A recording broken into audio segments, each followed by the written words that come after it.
In the dusty village of Ogwashi-Uku, there lived a boy people barely noticed until they needed someone to laugh at. His name was Ikenna. They didn't call him by his name often. To most people, he was that useless dropout. Children younger than him mocked him openly. "See Ikenna," they laughed, "the mechanic that can't even repair bicycle." The words hurt more because they were loud, careless, and repeated daily.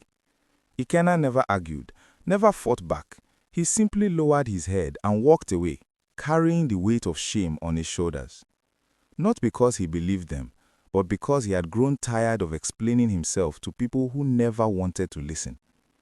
At just 17, life had already taught Ikenna how cruel some humans could be. But if there was one person who refused to let the world crush him, it was his little sister, Zara. Zara was only 10, yet her heart was fierce.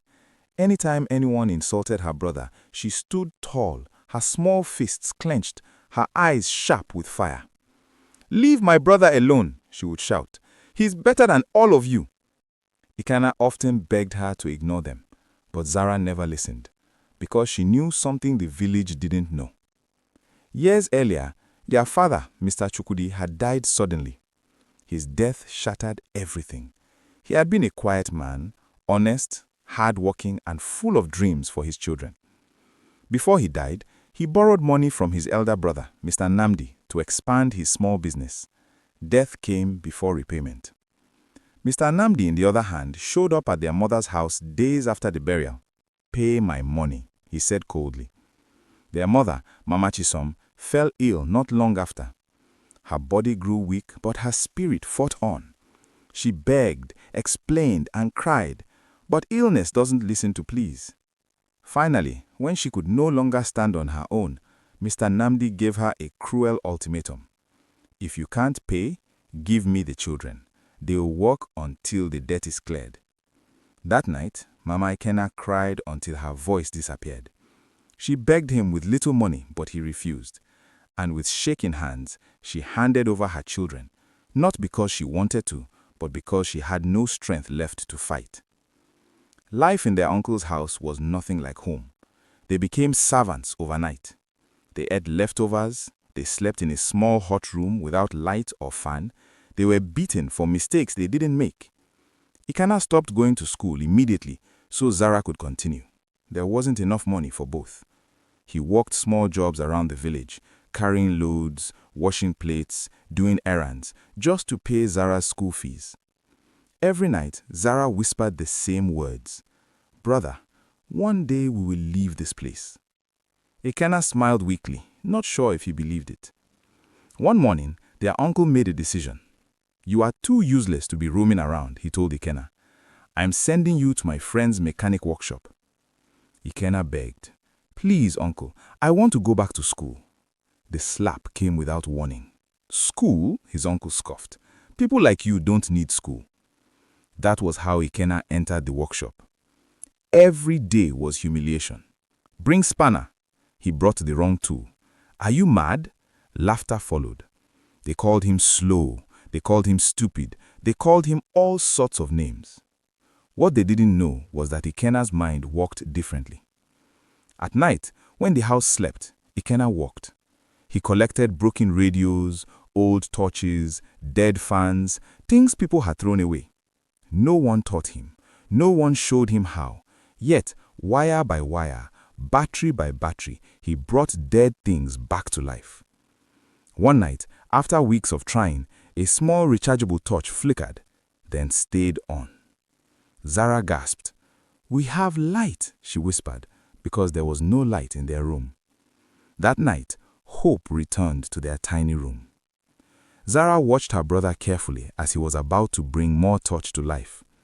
One morning, she said quietly, "Brother, what if we sell these torches?" The idea scared him, but it also lit something inside his chest. Within days, he built more. Against Zara's warning, he went to the market alone. The people ignored him. The bullies found him. They mocked him, destroyed his torch. Ikenna didn't fight back. He walked away with tears burning his eyes, his heart heavy with shame. He felt so bad. But he never gave up, and went straight under a mango tree, repairing his torch. Under the mango tree, a woman stopped. Her name was Madam Uluaku. She listened. She watched Ikenna repair the broken torch with trembling hands. Her eyes softened. "You did this yourself?" she asked. "Yes, ma."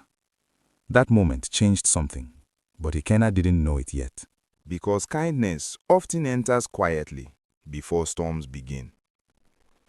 That evening, as Ikenna followed Madam Uluoku toward her house, he had no idea that his uncle was already planning something dangerous. The bullies were not done with him, and the secret behind Madam Uluoku's kindness would soon test his trust. And for the first time in his life, hope and fear walked beside him, hand in hand. Madam Uluoku's house stood at the edge of the village, quiet and modest, surrounded by tall plantain trees that whispered whenever the wind passed. As Ikenna followed her through the narrow path, his feet felt heavy, not because of tiredness, but because of uncertainty. Zara walked beside him, holding his hand tightly. She trusted easily. Ikenna did not. His mind replayed his uncle's voice again and again. Don't ever collect help from strangers. Yet, hunger has a way of silencing caution. When they entered the compound, Madam Uluoku turned on a small generator. The sudden light made Zara gasp. She had almost forgotten how bright electricity could be. Ikenna instinctively shielded his eyes, feeling exposed as if the light could reveal every secret he carried. "Sit," the woman said gently. She brought out food, real food, hot food. Zara didn't wait. She ate like someone who had been hungry for too long. Ikenna ate slowly, carefully, watching Madam Uluaku's face, searching for hidden motives. But all he saw was tired kindness, the kind that had known pain before. After a long silence, the woman finally spoke. "Who taught you how to repair those things?" "No one, ma," Ikenna replied. "I just know." She nodded slowly, as if she had heard that answer before. That night, they returned to their uncle's house with full stomachs, but fear waiting at the door. Their aunt noticed it immediately. "Why are you smiling?" she snapped at Zara. "And why do you look satisfied like a goat after harvest?" Ikenna lowered his lead. They rushed to their room, but it was too late. Their aunt followed them. Her eyes widened when she saw the light. "What is this?" she screamed. "Where did you get those lights?" Her scream summoned their uncle. Within seconds, the room was full of shouting. "So you've been stealing money?" the man roared. "You are using my house to run business." Zara tried to explain. Ikenna tried to speak, but truth never survives in the house of wickedness. The beating came fast. Cane, slaps, insults. "You think you're clever? You think talent feeds people?" That night, they were pushed outside. Mosquitoes feasted. Cold bit into their bones. Zara shivered, leaning into her brother. "I'm not afraid," she whispered, but her voice betrayed her. Ikenna stared into the darkness, teeth clenched, fists tight. For the first time in his life, anger burned louder than fear. They slept only when exhaustion defeated pain. Morning came late. Their bodies ached. Their eyes burned. Still, their uncle shouted from inside the house, "Ikenna, get up, workshop time." Zara was supposed to go to school. Neither of them moved. Instead, they looked at each other. And in that quiet moment, something changed. "We'll go to the market," Zara said suddenly. "Together." Ikenna hesitated. "What if they come again?" he asked. Zara smiled, a dangerous smile this time. Then they would learn. As they packed the remaining torches, neither of them noticed a figure watching from across the street. A figure who had seen everything the night before. A figure who knew their uncle well. A figure who was already making plans. And far away at the mechanic workshop, whispers were spreading. The quiet boy built something. They say he's making money. Jealousy began to breathe, and jealousy, once awake, never sleeps easily. The sun was already high when Ikenna and Zara stepped into the village market. The air was thick with noise, women calling out prices, radios playing loudly, goats bleating, and the constant shuffle of feet against muddy ground. For Zara, the market felt like a battlefield. For Ikenna, it felt worse. This was the same place where his voice had once disappeared into laughter. Zara spread an old mat near a gutter where rainwater had settled into a dark, smelly pool. She chose the spot deliberately, close to people, far from escape. "Sit," she told her brother. Ikenna obeyed, placing the torches carefully in front of him. His hands trembled slightly. "Lift your head," Zara whispered. "If you don't respect yourself, no one will." She stepped forward and began. "Rechargeable torch, bright light, no battery. When NEPA disappoints you, this one will not." People turned. Zara moved like someone born for the stage, smiling, gesturing, demonstrating the torch with confidence. She switched it on. The light cut through the daylight, sharp and steady. Murmurs spread. A woman stopped, then another. Ikenna watched in disbelief as coins exchanged hands. For the first time, someone paid him without mocking him. Hope flickered. Then laughter erupted. 6 boys pushed through the crowd. At the front was Kelechi, the same boy who had shattered Ikenna's torch days earlier. His smile was cruel, confident, practiced. "Well, well," Kelechi said loudly, "look who has turned businessman." The crowd grew quiet. Ikenna's chest tightened. Zara stepped forward. "We're selling," she said calmly. "If you're not buying, move."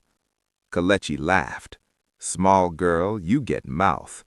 He bent down, grabbed a torch, and switched it on. He said, "it works." Before Ikenna could react, Kelechi raised it high and slammed it into the gutter. Dirty water soaked everyone nearby. Zara didn't scream. She moved. In one swift motion, Zara grabbed a plastic bowl beside her, dipped it into the gutter, and flung the filthy water straight into Kelechi's face. The market froze. Sand, water, stench. Kelechi staggered back, coughing, blinded. His friends panicked. "What is this madness?" someone shouted. Zara stood tall. "If you touch my brother again," she said loudly, "this is mercy. Next time will not be." The crowd erupted. Laughter, applause, whispers. The bullies ran, humiliated. Ikenna stared at his sister like he was seeing her for the first time. They sold everything. People even asked for more. For the first time, Ikenna held money earned by his own hands. His hands shook, not from fear, but from possibility. As they walked back, laughter followed them. But so did danger. Behind them, unseen, Kelechi stood at the corner of a shop, his clothes dirty, his pride wounded. He pulled out his phone. "They embarrassed me," he said angrily. That evening, their uncle burst into the house. "Ikenna, come out!" Zara stepped out first. "Where is the money?" the man demanded. "I heard you sold torches." Ikenna spoke softly. "I used it to pay Zara's school fees." The slap echoed. "You think you're clever?" Zara snapped. "We will become something, and you won't stop us." Silence fell. Their uncle's eyes darkened. "You don't know what you just started." And that night, as Ikenna lay awake listening to whispers through the thin walls, he realized something terrifying. Success had noticed him, and so had enemies. The house was unusually quiet. Too quiet. Ikenna lay on the thin mat beside Zara, staring at the cracked ceiling. Sleep refused to come. His chest felt tight, as if the air itself had grown heavier. Every sound, the rustle of leaves, the distant bark of a dog, made his heart jump. Then he heard it. Voices. Low. Angry. Whispering. Ikenna sat up slowly and placed a finger on Zara's lips. She was awake too. Children who grow up in fear learn to sense danger early. Tonight, a voice said, "Teach him lesson. Money must come out." Ikenna recognized his uncle's voice immediately. His stomach dropped. Zara's hand tightened around his arm. "They want to beat you again," she whispered. Ikenna shook his head. "No, this time it's worse." The door creaked. Footsteps approached. Without thinking, Ikenna grabbed the small bag where he kept the remaining torches and pulled Zara up. "Run," he mouthed. They slipped out through the back door, barefoot, hearts pounding. The night air was cold, but fear burned hotter. Behind them, "Where are they? They ran!" A shout broke the silence.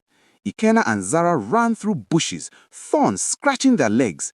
Zara stumbled once, but Ikenna lifted her and kept moving, breath tearing out of his chest. They didn't stop until they reached Madame Uluaku's compound. Ikenna knocked desperately. "Ma, please!" Madame Uluaku opened the door. Madame Uluaku took one look at their shaking bodies and understood everything. "Come in," she said firmly. Their uncle arrived minutes later, drunk with rage. "Bring them out," he shouted at the gate. "They are my responsibility." Madame Uluaku stepped forward. "No," she said calmly. "They are children, and they will not leave this house." "You want to challenge me?" he spat. She didn't raise her voice. "Go and bring the police," she said. "I'll be waiting." The uncle hesitated. He knew she wasn't like others. He left cursing. That night, Zara slept peacefully for the first time in years, but Ikenna didn't. The next morning, Madame Uluaku called Ikenna aside. "I know talent when I see it, and I also know danger." She handed him an old photograph. It showed a young woman standing beside machines, wires everywhere, her hands dirty with grease. "That's me," she said quietly. "I used to build things too." Ikenna stared. "But you sell food." She smiled sadly. "Life doesn't always go the way we plan." She paused, then added, "Your uncle won't stop.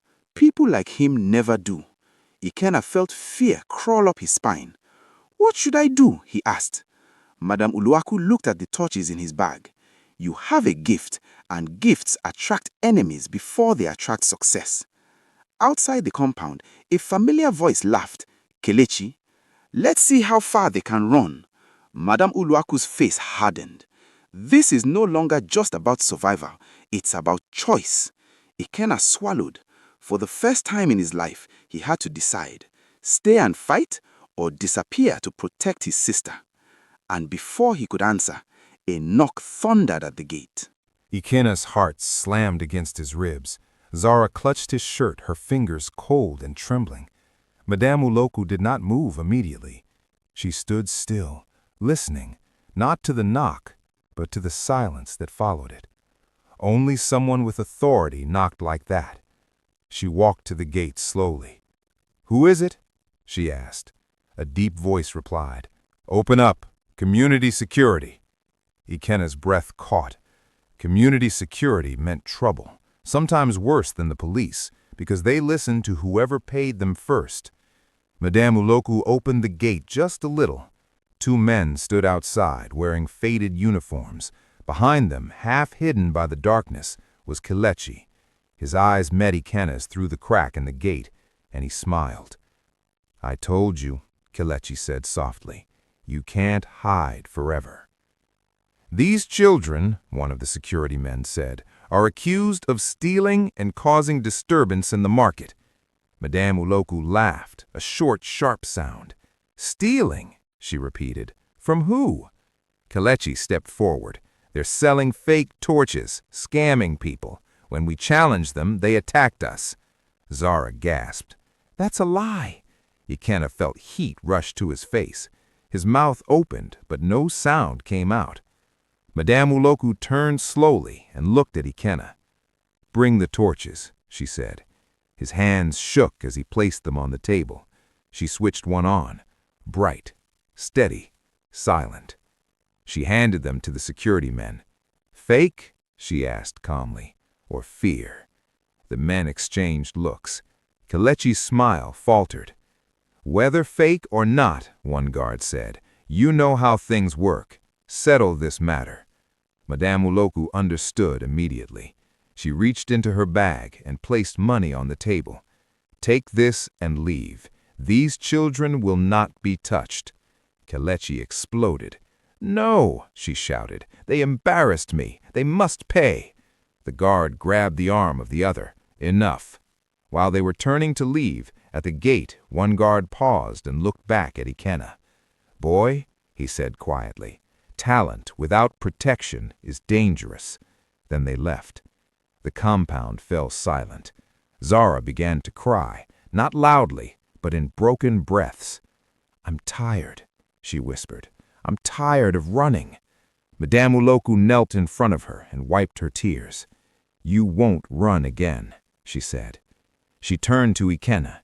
"You need to disappear for a while," she said firmly. "Not because you're weak, but because you're growing." Ikenna's throat tightened. "Disappear? How?" She walked into her room and returned with a small envelope. Inside were documents, names, numbers. "There is a technical training center in the city. They don't ask too many questions. They test ability." She met his eyes. "You'll pass." Zara's eyes widened. "You're sending him away?" she asked. "To protect him," Madame Uloku replied, "and to prepare him." Ikenna felt torn in half. "I can't leave her," he said. "She's all I have." Madame Uloku nodded. "And that's why this decision will hurt." That night, Ikenna sat alone under the mango tree. The torches lay beside him. Each one carried hope. Each one carried danger. He thought of his mother, sick and far away, of his uncle's rage, of Zara's bravery. Madame Uloku's words echoed in his mind. Talent attracts enemies before success. Footsteps approached. Zara sat beside him. "If you go," she said quietly, "promise you'll come back stronger." Ikenna closed his eyes. In the distance, a motorcycle engine roared, growing closer. Madame Uloku stepped out of the house, her face tense. "They're back," she said, "and this time they didn't come alone." Ikenna stood up, his hands clenched into fists. For the first time, he didn't feel small. He felt ready. But ready for what? Then motorcycle stopped just outside the gate. Then another. Then another. The sound cut through the night like a warning siren. Ikenna's chest tightened. Zara instinctively moved behind him, gripping the back of his shirt the way she had done since they were little. Madame Uloku didn't shout. She didn't panic. She simply reached into the generator house and switched off the generator. Darkness swallowed everything. "Stay quiet," she whispered. From outside, angry voices rose. "Open this gate. We know you are hiding them." Ikenna recognized his uncle's voice immediately, thick with alcohol, thick with hatred. His heart sank. So he had come himself. Madame Uloku peeped through the fence. 5 men stood outside. 2 were community security. 1 was Kelechi, and one made her stiffen. "That one," she whispered to herself, "he is trouble." The man stood silently, arms crossed, eyes cold. He wasn't shouting, he wasn't laughing, he was watching. People like that were the most dangerous. The gate shook as someone kicked it.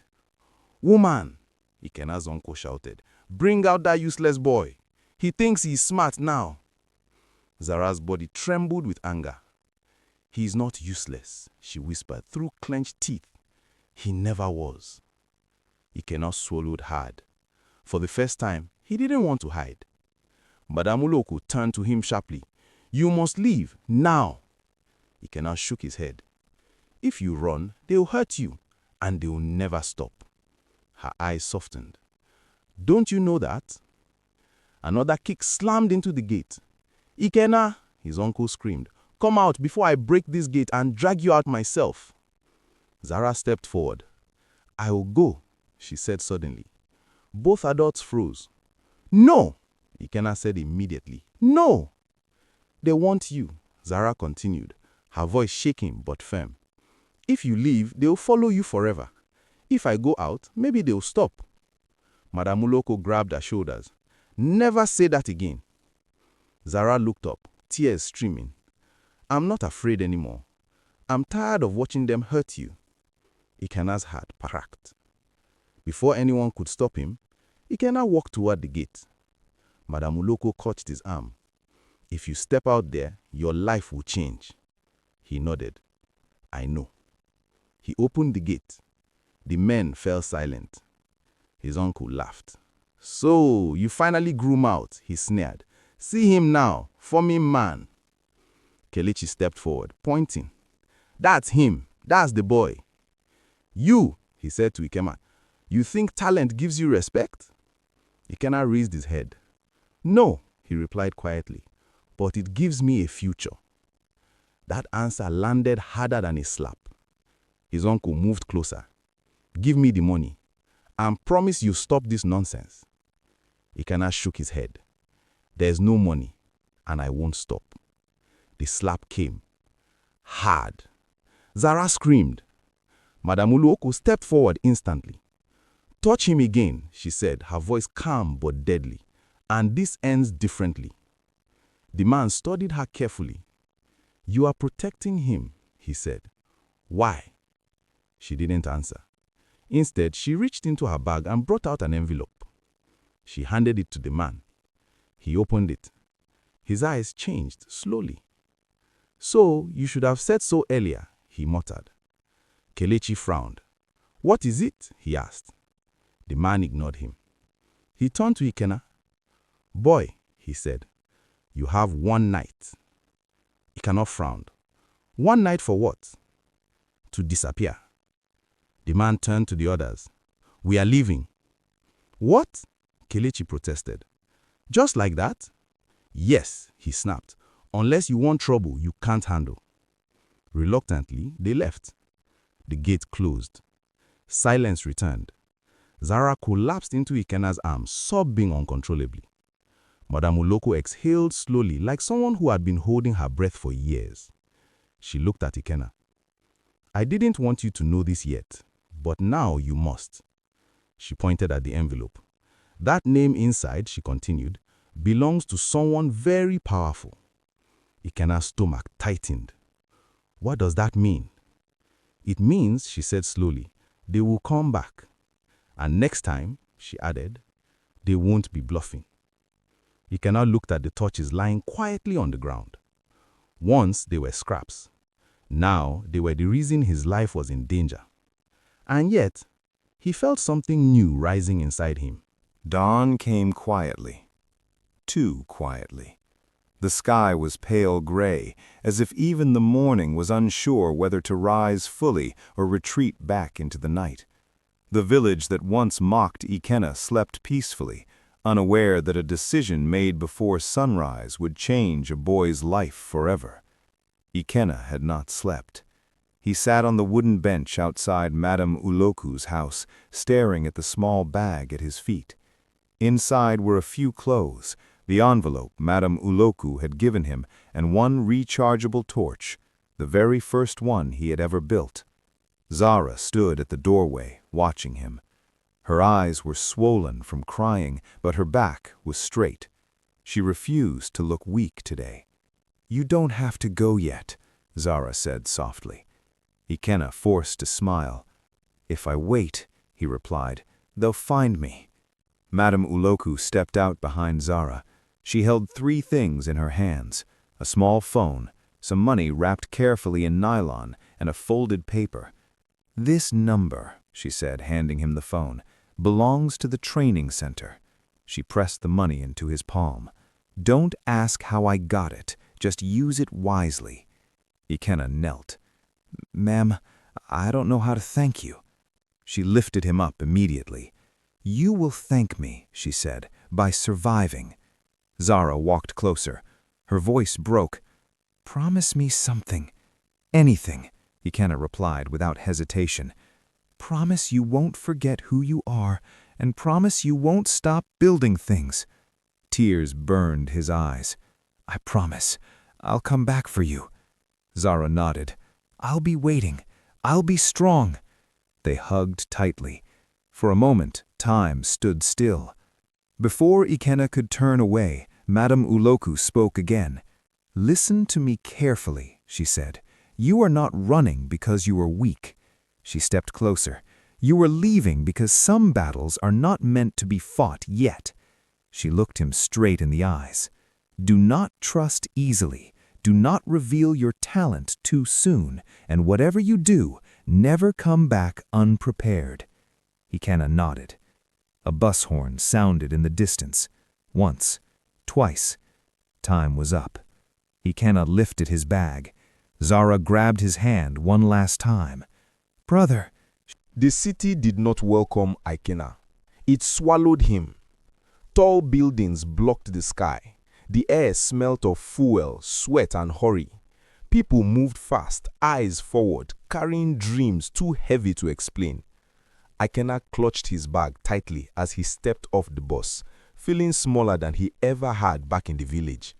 For the first time since he left, fear returned, but he walked anyway. The technical training center was old. Paint peeled from the walls. The gate squeaked when opened. Inside, young men and women waited, some confident, some desperate, some already broken by disappointment.